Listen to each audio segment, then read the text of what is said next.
And it could just be so much Blair better. Butler is determined to make a difference in the lives of teen boys transitioning out of foster care. You know, I see this more as a preemptive strike, too, because if these young men decide to go to the street, there's a multiplier effect that we're trying to eliminate.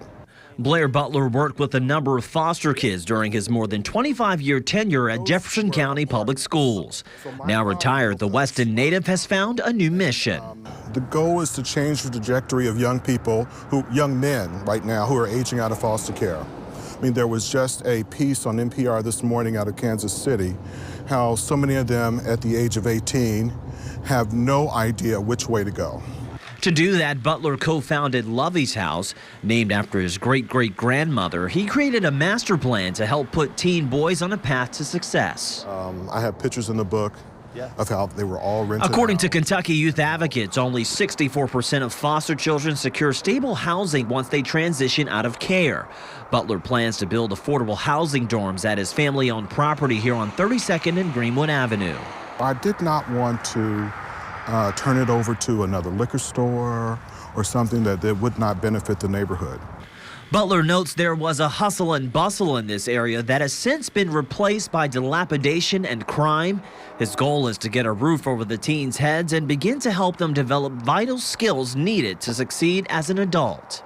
We're going to do a number of assessments, figure out where you are emotionally, where you are academically, and help you get to where you need to be.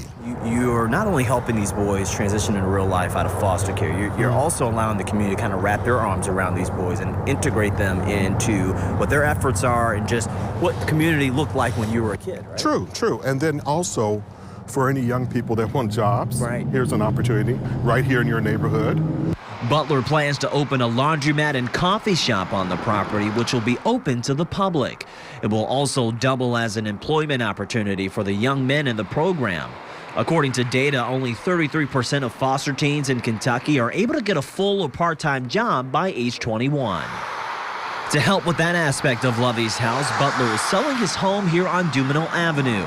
He plans to use that money to open another business. His goal is to create an employment pipeline for the teens. We want to take them on trips. We want to expose them to, the finer things in Louisville and surrounding states. I mean, just a lot of things that I know that I had that were just second nature to me. Yeah. And second nature to my children. In West Louisville, Stefan Dingle, WLKY News.